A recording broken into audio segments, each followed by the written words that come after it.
मित्रांनो, आजच्या ब्लॉगमध्ये आपण चाललोय बोरिवली येथील संजय गांधी नॅशनल पार्क मधील कान्हेरी लेणी पाहण्यासाठी। त्यासाठी डोंबिवलीवरनं सकाळीच घाटकोपरसाठी लोकल पकडली आणि घाटकोपरवरनं मेट्रोचा प्रवास करत अंधेरी स्टेशनला पोहोचलो। अंधेरीवरून वेस्टर्न लाईन साठी पुन्हा बोरिवलीकडे जाणारी लोकल पकडली आणि त्यानंतर बोरिवली स्टेशनवरून संजय गांधी नॅशनल पार्क कडे जाणारी ऑटो पकडली। नॅशनल पार्क जवळ पोहोचताच आतमध्ये प्रवेश घेण्यासाठी 85 रुपयाचा एंट्री पास घ्यावा लागतो। जर तुमच्याकडे कॅमेरा असेल तर 235 रुपयाचा एक्स्ट्रा चार्ज द्यावा लागतो। एंट्री करताच तुम्ही 188 नंबरची कान्हेरी केव्ज कडे जाणारी बस पकडू शकता। या बसचं तिकीट पर पर्सन 10 रुपये आहे। अवघ्या 8 ते 10 मिनिटात ही बस तुम्हाला कान्हेरी केव्जच्या एंट्री पॉइंट पाशी आणून सोडते। बोरिवलीमधील संजय गांधी राष्ट्रीय उद्यानामध्ये असलेली ही लेणी भारतातील सर्वात प्राचीन आणि विशाल लेणी समूहांपैकी एक आहे। असं म्हणतात की ह्या कान्हेरी लेण्यांमध्ये बौद्ध धर्मातील अनेक संप्रदाय एकत्र नांदत होते। त्यामुळेच या प्राचीन कालखंडातील विकसित मूर्तिकला, स्थापत्य तसेच तत्कालीन समाज जीवन यांची माहिती येथील शिलालेखांतून मिळते। लेण्यांच्या स्टार्टिंग पॉइंट कडील शिड्या चढून आम्ही लेण्यांच्या दिशेने निघालो। शिड्या चढून जाताच तुम्हाला अजून एक तिकीट काउंटर दिसेल, जिथे 25 रुपयाचं एंट्री तिकीट घेऊन तुम्ही लेण्यांच्या प्रवेशद्वारापासून आतमध्ये एंट्री घेऊ शकता। या गेट पासून आतमध्ये लेण्यांची सुरुवात होते। एंट्री करताच डाव्या साईडला एक गार्डन पाहायला मिळते। इथे बसण्यासाठी बेंच ठेवलेले आहेत आणि निसर्गाच्या सान्निध्यात निवांत वेळ घालवण्यासाठी भली मोठी स्पेस आहे। याच गार्डनच्या पुढे जाताच डावीकडून खाली जायला पायऱ्या आहेत, जिथून एक वाट ही व्ह्यू पॉइंट कडे जाते।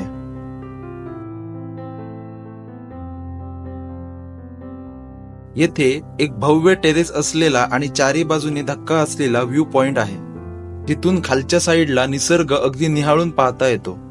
कान्हेरी केव्जला जाताना लेफ्ट साईडला खाली हा व्ह्यू पॉइंट लागतो। होऊ शकता इथे असं बाल्कनी टाइप केलेलं आहे आणि पाठीमागे व्ह्यू आहे। तर मित्रांनो, कान्हेरी केव्जच्या एंट्री पॉइंट कडनं पुढे आलो आणि आता इथे स्टेप्स लागतात, वरती बघू शकता। तर जवळ जाऊया आणि बघूया आपण कान्हेरी केव्ज मधली ही लेणी नंबर 1। कान्हेरी लेणीमधील लेणी क्रमांक 1 हे समूहातील एक लेणे अपूर्ण चैत्यगृह असून लेण्याच्या रचनेवरून लेणी खोदण्याच्या प्रतिक्रियेचे अवलोकन करता येते। स्तंभ असलेले प्रांगण, चौरस स्तंभयुक्त 2 व्हरांडे आणि चैत्यगृह अशी संरचना दिसते। उंचावरील चैत्यगृहात पोहोचण्यासाठी दगडी पायऱ्या खोदलेल्या आहेत। व्हरांड्यात बाह्य बाजूस असलेली स्तंभाची रचना चौरस पाया वर आमलाकर शीर्ष अशी दिसते।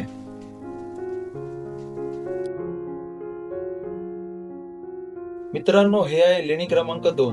अनेक लेण्यांचा समूह असलेल्या या लेण्यात 3 चैत्यगृह आणि विहार अशी रचना दिसते। यात पुढील बाजूस विस्तृत आवार आणि भिंतीत बसण्यासाठी लांब बाग कोरलेले आहेत। लेण्यांच्या भिंतीवर इसवी सनाच्या 6व्या-7व्या शतकात तपस्या, ध्यान आणि धर्मचक्र परिवर्तन आदी रूपातील बुद्ध प्रतिमा कोरलेल्या दिसतात। लेण्यातील विहारामध्ये पायऱ्या चढून गेल्यावर मोकळे आयताकार सभागृह, त्यात बसण्यासाठी भिंतीत कोरलेले बाग अशी संरचना आढळते। बाह्य भागात पाण्याची टाकी खोदलेली आहे।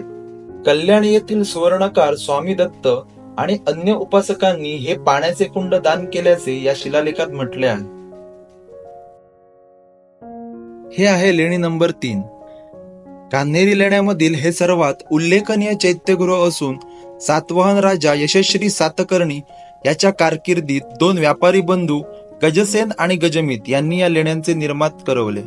पाषाणात कोरलेल्या पायऱ्यांवरून प्रवेश करता सिंह आणि भारवाहकांचे स्तंभ शीर्षे असलेले 2 विशाल स्तंभ आवारात उभारलेले दिसतात।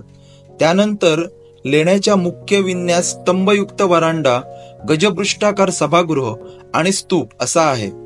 चैत्यगृहाच्या द्वाराच्या दोन्ही बाजूस भिंतीत दानी युगुल अथवा मिथुन शिल्पे कोरलेली आहेत। वरांड्यातील अनेक प्रतिमा, जसे दोन्ही बाजू भव्य बुद्ध प्रतिमा या साकारलेल्या दिसतात। चैत्यगृहाचा अंतर्भाग 2 बाजूस उभ्या सुशोभित स्तंभांमुळे 3 भागात विभागला गेलेला आहे। आत एका बाजूस स्तूप बसून सभोवार प्रदक्षिणा पथ आहे। स्तूपावर एकेकाळी लाकडी छत्रावली होती. गजपृष्ठाकार छतात लाकडी तुळया बसवल्या असाव्यात. सामान्य मेधी, अर्धगोलाकार अंड, त्यावर वेदिका शिल्प, अलंकृत हर्मिका अशी स्तूपाची रचना दिसते. चैत्यगृहातील सुरुवातीच्या काही स्तंभांच्या शीर्षभागी हत्तीवर आरूढ युगुल शिल्पे, हत्ती स्तूपाला किंवा बोधिवृक्षाला वंदना करताना अशी शिल्पे कोरलेली दिसतात.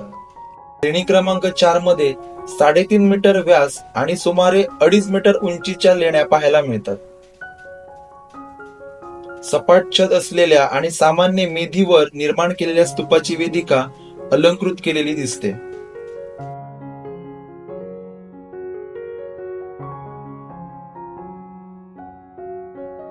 लेणी क्रमांक 4 कडून वरती जाताना लेणी क्रमांक 5 ची जलकुंड पाहायला मिळतात. पिण्याच्या पाण्याची ही 2 जलकुंड राणीचा मंत्री किंवा अमात्य सातेरक याने दान केल्याचे यात म्हटले आहे. लेखात उल्लेख केलेली राणी ही सातवाहन राजा वासिष्ठी पुत्र श्री सत्तकर्णी याची पत्नी असून कार्दमक वंशीय महाक्षत्र रुद्र यांची कन्या असल्याचा उल्लेख महत्वपूर्ण आहे. त्यानंतर लेणी क्रमांक 7 कडे पोहोचलो. बौद्ध भिक्षूंच्या निवासासाठी कोरण्यात आलेल्या या विहाराची रचना आयताकृती सभागृह, त्याच्या भिंतीमध्ये कोरलेले आसनपट्टे आणि छोटे शयनकक्ष अशी आहे. बाह्य बाजूस खोदलेल्या जलकुंडांवर ब्राह्मी लिपीत इसवी सनाच्या 2ऱ्या शतकात कोरलेले शिलालेख दिसतात.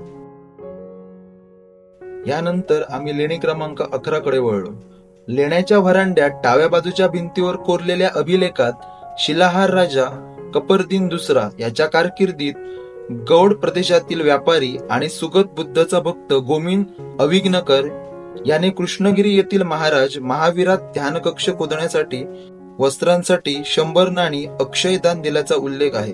या शिलालेखात शिलाहार राजा दुसरा कपरदीन, पूर्वी राज्य करणारा राजा पुल्लशक्ती याचा नामोल्लेख आणि अमोघ वर्ष या राष्ट्रकूट राजाच्या काळात शिलाहार राजवंश हा राष्ट्रकूटाचे मांडलिक म्हणून राज्य करत असल्याचा लिखित पुरावा असल्यामुळे हा अभिलेख ऐतिहासिक दृष्ट्या महत्वाचा ठरतो. कान्हेरी लेण्यांमधील ही 5 ते 6 विशेष लेणी बघून झाल्यानंतर आम्ही बाकीच्या लेण्यांकडे एक फेरफटका मारला आणि पुन्हा परतीच्या प्रवासाला निघालो. येताना पुन्हा तीच बस पकडली आणि पुन्हा संजय गांधी नॅशनल पार्कच्या एंट्री पॉइंट पाशी आलो.